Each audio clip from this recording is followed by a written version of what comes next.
Preghi 18.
Bonjour. Hi, my name is Benoît Claire. I'm head of publishing at Nacon. It's an honor and a privilege to open our first digital conference, Nacon Connect. For our games and peripherals, the last 2 years have been highly eventful for Nacon. Talented studios and high-profile partners have joined us in our big project, which can be summarized with a single word: passion. Each of our teams is composed of passionate people, specialists of a particular genre, sport or technology.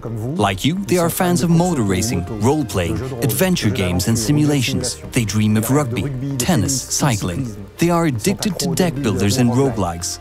Like you, they want peripherals, headsets, keyboards, mice and controllers that always meet or exceed expectations. And every day, they work hard to give passionate gamers like you what they want. Over the last few months, they have prepared a number of surprises for you. So without further ado, I'm proud and delighted to leave you in the hands of some of our talented people who will be introducing you to the future of Nacon.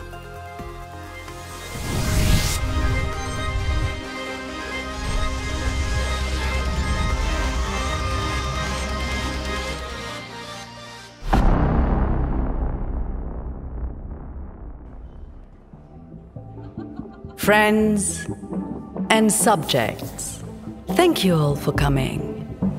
We're gathered here to celebrate the unification of Boston and Hartford. One new domain, strong, safe, and united in upholding the masquerade. Tonight, we rewrite the story of the Boston Camarilla. Tonight, we revolutionize our blood supply. A new era is upon us. Raise your glasses with me. Out with the old, in with the new. Let the party begin.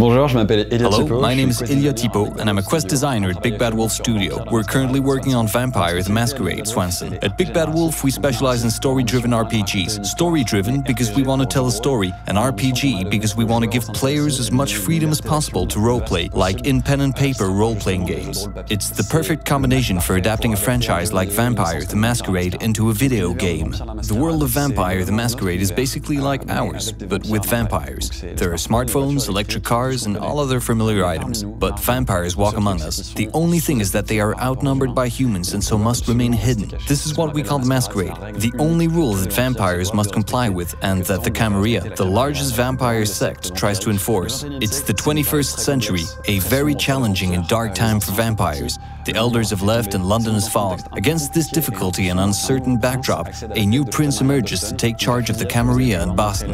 The shootout you saw in the trailer is the start of the game. It's the event that triggers all the twists and turns that you'll face as a player and try to influence.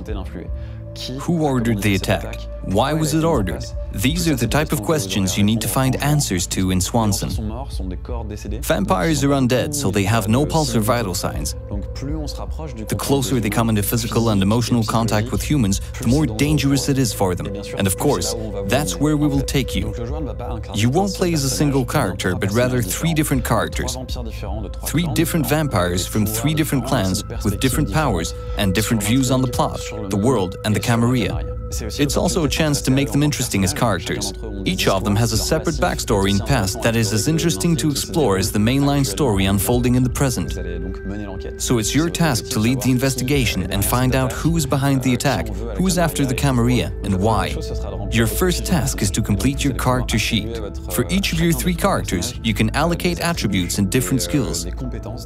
We have things like persuasion and psychological attributes that can help you influence people and unlock dialogue, options, choices, etc. They are also associated with skills that are useful in the world around you. You can pick locks, hack terminals, and other skills that have practical use while exploring the world. The intent behind the choices we give you is to put you in difficult situations where nothing is black and white. Everything's a shade of grey. You might have 2 options but not want to choose either of them. You play as monsters and you'll feel that in all aspects of the game at all moments in the storyline. There are obviously multiple endings based on the choices you make in the game's different quests. We really hope you become engrossed in this rather unique game concept in which we're trying to push the limits of what you can do with interactive storytelling. We're trying to expand the number of choices and variety of situations as much as possible. We can't wait for you to find out more about it. We can't wait for you to play it, and we're really looking forward to hearing your feedback.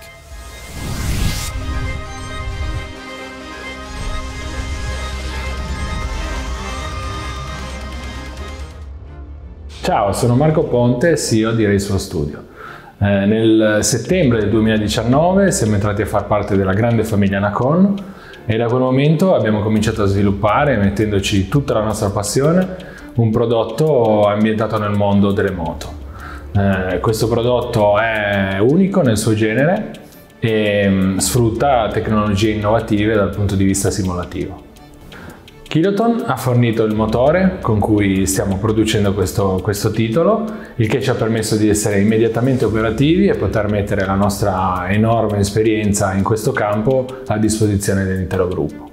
La maggior parte dei nostri sviluppatori ha un enorme know-how nella produzione di questo tipo di giochi, anche perché effettivamente sono dei motociclisti nella vita reale. E questo, devo dire, è molto importante quando si fa questo tipo di prodotti, perché poter reinserire e reintrodurre lo stesso feeling che provi correndo nella realtà è estremamente importante.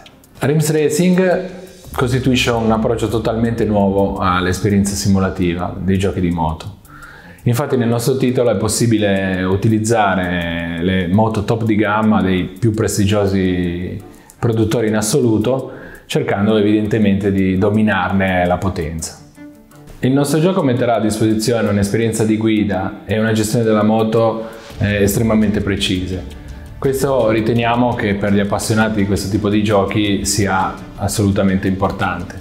Allo stesso modo abbiamo pensato però che i giocatori principianti debbano avere la possibilità di introdursi e inserirsi in questa tipologia di giochi, quindi abbiamo anche pensato a una modalità che è più semplice e permette anche ai giocatori alle prime armi di cominciare a entrare in questo mondo.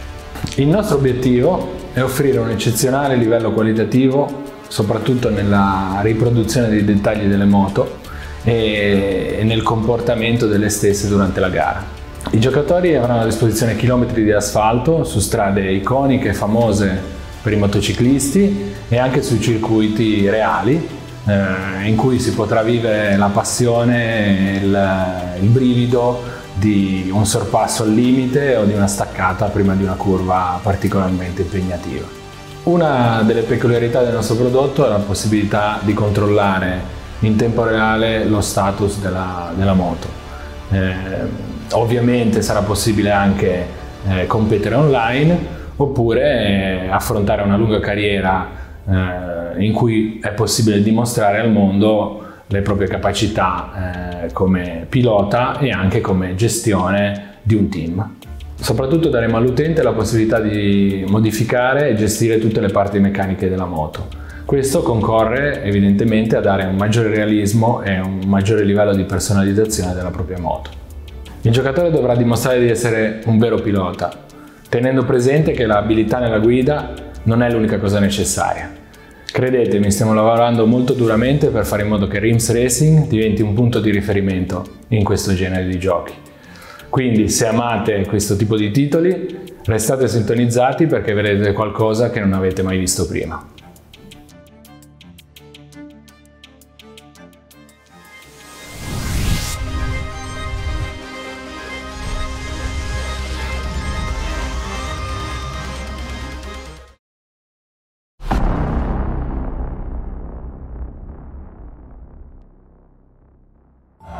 Many moons ago, mortals rose up against me and chased me down.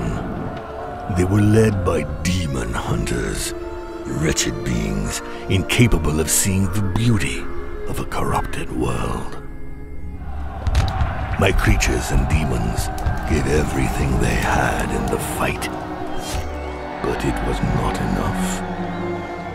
I was forced to leave the world of the living. Weakened, I returned to hell to survive. For years I consumed fresh souls to regain my power, but their numbers are fast diminishing. I cannot wait anymore. I must reclaim my rightful place. It is time to gather my forces once more. Those who signed a pact with me will do as I order. They will spread terror and corruption in my name. The time has come for my revenge.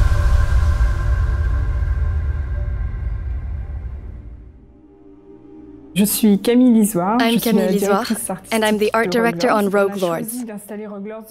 We chose to place Rogue Lords in a world similar to New England in the 17th century, at the time of the Salem witch trials. In Rogue Lords, you play as the devil who was returned on Earth after several years following his defeat to Van Helsing, his sworn enemy. He calls on the services of well-known evil disciples such as Dracula and Bloody Mary. His disciples are reminded of the pact they signed with him earlier, so they have no choice but to work together as a team to fight the devil's enemies. As you play on the side of evil, you obviously fight the forces of good. The forces of good are mainly demon hunters, but not all. There's also Sanctualumen, a mysterious organization you will encounter that seems to cause you a lot of trouble. It's a co-production with Luglio, another studio from the Paris region. We created the prototype of the game with them a few years ago, so it was an obvious choice to continue developing the game with them. And when Cyanide joined the Nacon fold, we could finally start production on the game we had dreamed about for several years. We wanted the game to be quite dark and mature, so we set out to explore gothic fantasy, and obviously the first influence we turned to was Tim Burton and all of his work. Especially the film Sleepy Hollow, which takes place in the same time period. You can even find the Headless Horseman in our game. Rogue Lords is a roguelike. You do a series of runs to gain experience and acquire tools that will help you in achieving your final goal. Fights are very important in the game. It's turn-based combat, like in many roguelikes. In these fights, you control a team of 3 characters chosen from among the Devil's disciples, who each have a set of skills you can also choose.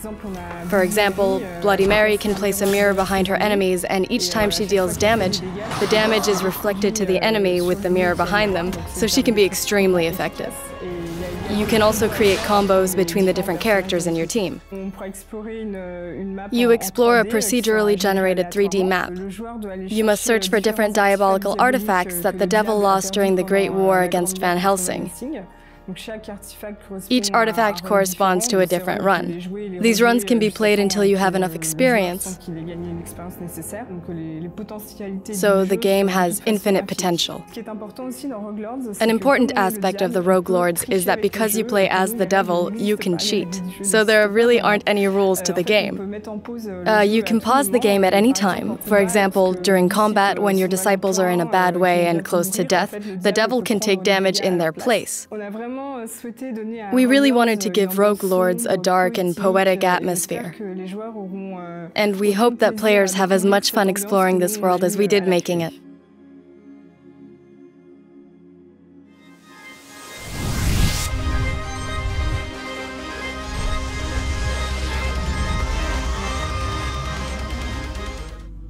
Bonjour. Hi, I'm Yannick Allard, Director of Nacon Peripherals, and I want to talk to you today about the future of Nacon. For several years now, our team of designers, engineers and project managers has been developing gaming peripherals for all the different consoles on the market and for PC. We gained considerable expertise developing peripherals at Big Ben, and 6 years ago we decided to create the Nacon brand. We operate all over the world, Europe, Asia, Japan, so we are an international brand, and we are continuing to develop our player community. We also have been lucky enough to partner with Sony, which has enabled us to develop officially licensed products, including controllers, such as the Revolution line of controllers, which has raised the profile of our brand throughout the world. A few months ago, we were delighted and proud to welcome RIG to the Nacon fold. RIG is a brand with a global reputation. Our different areas of expertise complement each other nicely. This acquisition will allow us to design and develop gaming accessories that will help you give your players an even more immersive gaming experience. We are facing new challenges. Today's players want to play everywhere. Cloud gaming is making this possible. The arrival of 5G means players can truly play anywhere. And we will support gamers by developing products designed for this new way of playing. We are already in discussions with lots of telecom operators, including Orange in France, to help them develop products for your smartphones. This year is an important year for us, because we have welcomed RIG to the Nacon team. But I am also delighted and proud to announce that we've entered into a partnership with Microsoft. With this new Microsoft partnership, we can develop new peripherals for PC, Xbox One consoles, and the next console generation. The future is indeed bright for Nacon, and we can't wait to show you our new products in the coming months. Très impatient de pouvoir vous présenter ces nouveaux produits dans les mois qui vont arriver.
Hi, my name is Jeanne Rousseau. I'm the co-founder and president of Spiders.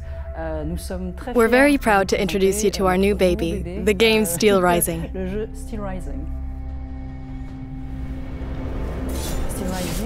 For our latest game, Steel Rising, we created a new and original universe especially for the game, and a very much more action-focused approach than the gameplay found in our previous titles. In Steel Rising, you play as Aegis, an automaton in female form, a masterpiece that serves as a bodyguard to Queen Marie Antoinette.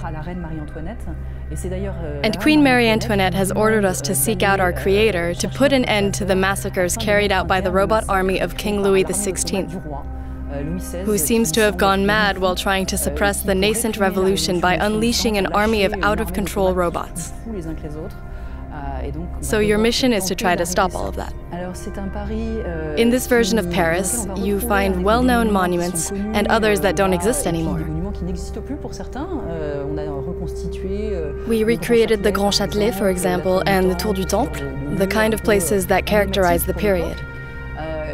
When we envisaged Steel Rising, our basic premise was, what would have happened if Louis XVI had been a tyrant and could indulge his passions for machines and automatons to crack down on the revolution in its early stages? We wanted to add more verticality to exploration, so when you move around the Parisian streets, you don't just stay at ground level. And to move from fight to fight, we really wanted to exploit other types of movement.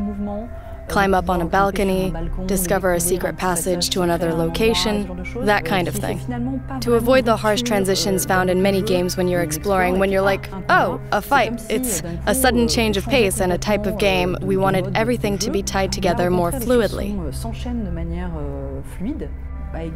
Aegis has weapons integrated into her body because she's a robot, so it's pretty handy. With each item you find while exploring, you can choose to make her more powerful, more mobile, or more durable.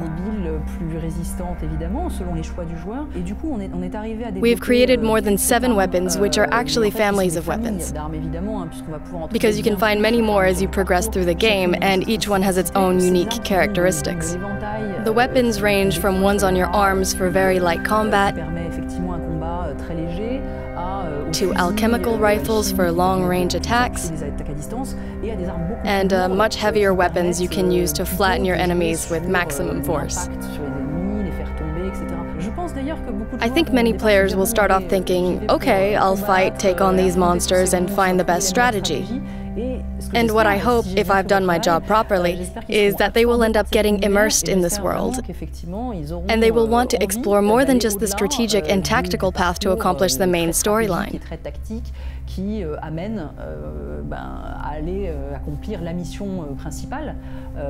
We put a lot of effort into creating lots of side quests that enhance the world. So you can also find unique gear and items that tie into these quests. It's a world we've tried to make as deep and varied as possible.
Hi, I'm Alain Jarniou, creative director at KC Racing. We've been working on a project for several months now, and I think it's something many have been eagerly awaiting for a long time, so I'm proud to be introducing it to you. Let's take a look.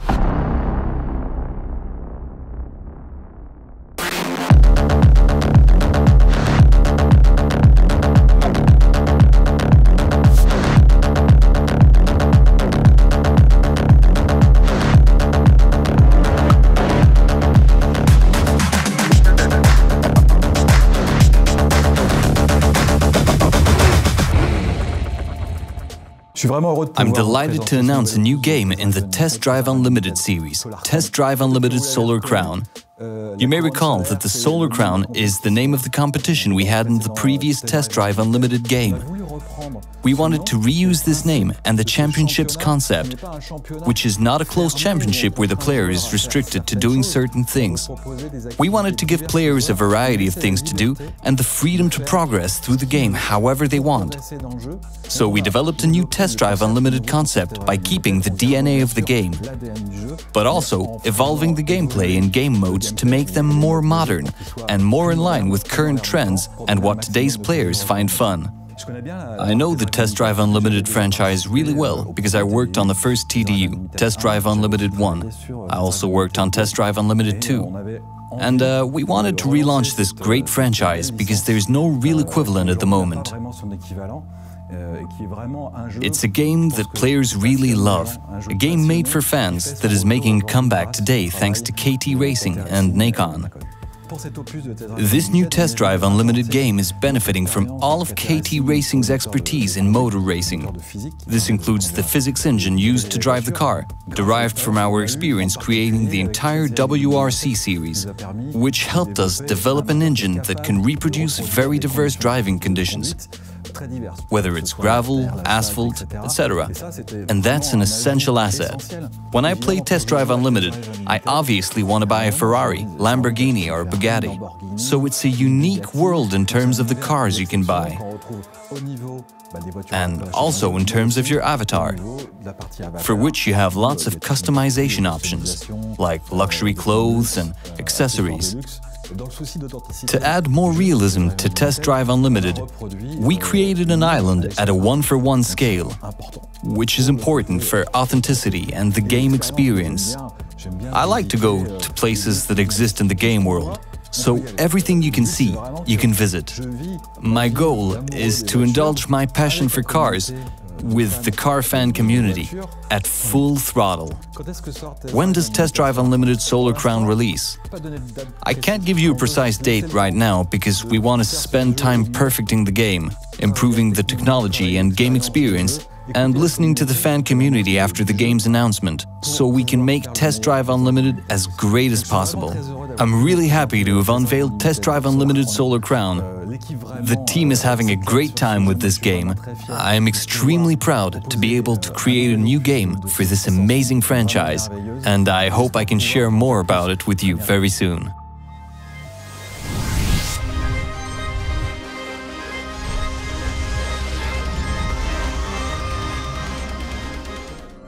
Hi, I'm Jean-Michel Villain, Creative Director and CEO of Abracam Studio, and today I'm pleased to introduce to you the game Roguebook.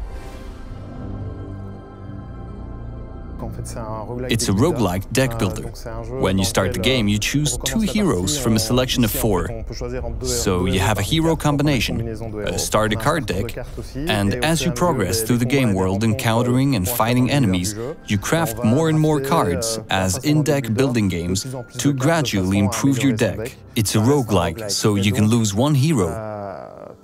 But if you lose 2, you have to start the game from the beginning. All content is procedurally generated, so you can't make the same choice twice because the content changes from one run to the next. There's also an aspect to the game that we call the overworld. It's a map you walk around in and explore the world, which has been spawned by the Roguebook.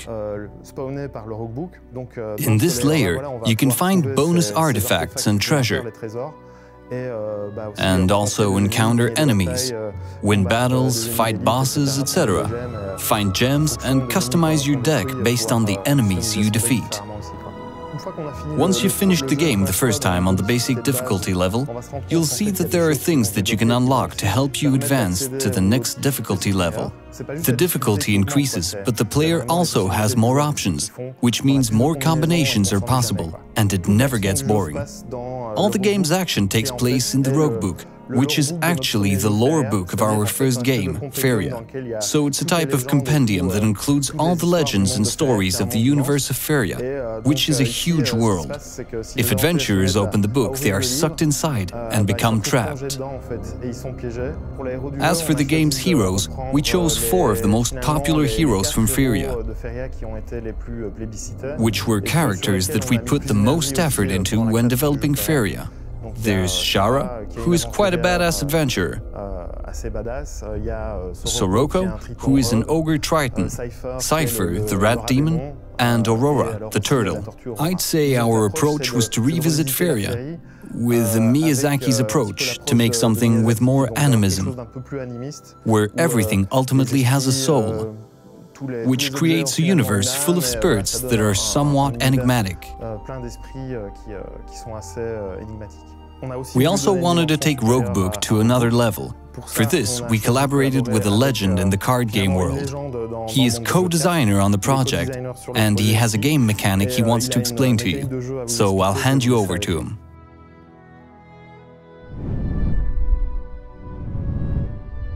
Hi, I'm Richard Garfield.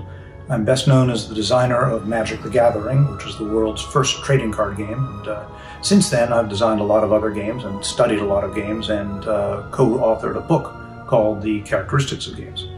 My involvement with Rogue Book began with being a fan of Feria. Feria is a digital card game, and it really used to board in a unique way that I found very appealing. In fact, I had to quit the game because I was spending too much time on it, and there's not too many games I can say that about. When the Abraham team decided they were interested in doing a deck builder, we talked. I really love deck builders, and so we decided that there was a good opportunity there for a partnership, and that's how I became a co-designer for Rogue Book. One of my favorite innovations with Rogue Book is the fat deck system. The fat deck system began when I shared with the team my interest in a deck builder which at the high end was not so involved with getting rid of cards from your deck.